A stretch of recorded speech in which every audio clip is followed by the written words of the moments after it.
Assalamualaikum warahmatullahi wabarakatuh. Perkenalkan, nama saya Adinda Fahira Katrunada dari kelas 2 AD3 dengan NIM 210105-2016. Pada kesempatan kali ini saya akan membacakan beberapa materi yang telah saya pelajari dari mata kuliah antena. Yang pertama itu ada prinsip radiasi antena. Prinsip radiasi antena terjadi jikalau terjadinya percepatan dan perlambatan pada perpindahan muatan. Prinsip radiasi ini terjadi jikalau muatan berosilasi dan kawat itu dalam keadaan terpotong atau bengkok. Namun, jikalau muatan itu konstan, maka tidak akan terjadi radiasi. Untuk prinsip radiasi antena sebagai pemancar, yaitu menerima sinyal listrik, kemudian memancarkannya sebagai gelombang elektromagnetik. Prinsip radiasi antena sebagai penerima, yaitu menerima gelombang elektromagnetik dan mengubahnya menjadi sinyal listrik. Selanjutnya yaitu ada pola radiasi antena. Pola radiasi antena ini dapat diartikan sebagai pada saat antena meradiasikan gelombang elektromagnetik, maka antena akan membentuk satu pola tertentu, di mana hal ini yang kita sebut sebagai pola radiasi.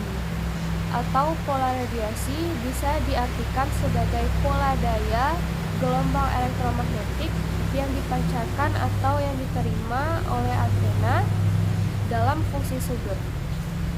Untuk pola radiasi ini nilainya bervariasi terhadap sudut. Kenapa bervariasi terhadap sudut?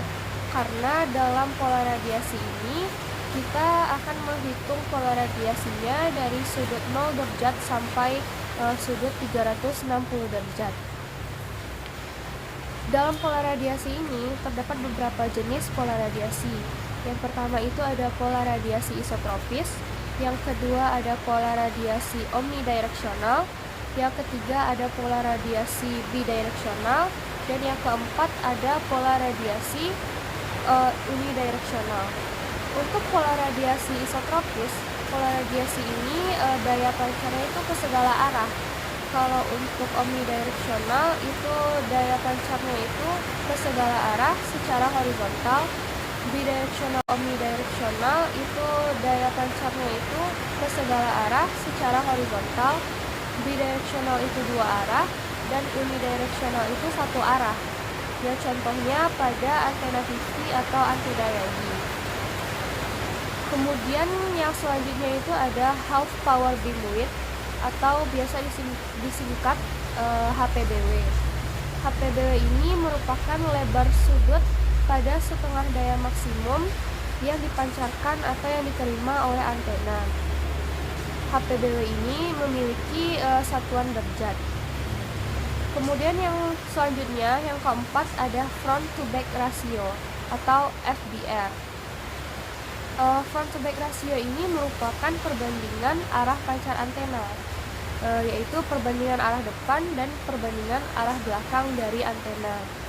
Untuk front to back ratio ini dalam satuan watt, FBR-nya dapat dirumuskan yaitu FBR sama dengan daya depan per daya belakang.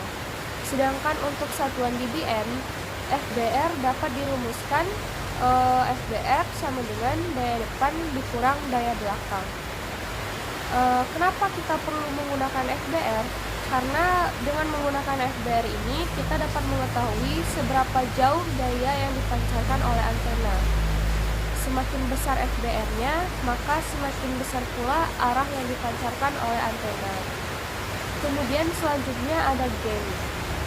Gain itu merupakan perbandingan kekuatan antena dengan antena referensi. Untuk gain ini dibandingkan dengan dBi. Selanjutnya ada polarisasi antena. Polarisasi antena ini merupakan arah rambatan gelombang elektromagnetik yang dipancarkan oleh antena. Polarisasi antena ini terbagi tiga. Yang pertama itu ada polarisasi sirkular, polarisasi elliptikal, dan polarisasi linear atau horizontal dan vertikal.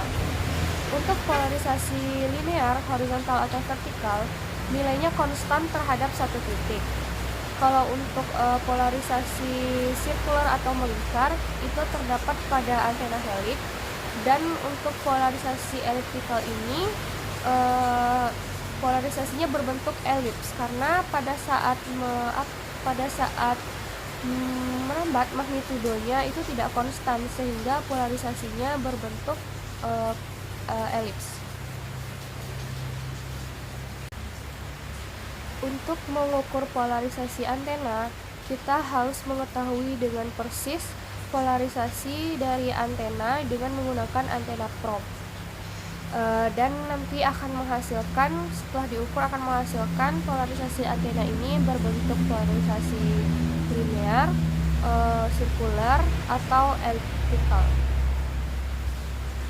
Kemudian selanjutnya ada bandwidth, di mana bandwidth merupakan suatu range frekuensi yang akan dapat menentukan suatu antena itu bekerja dengan baik.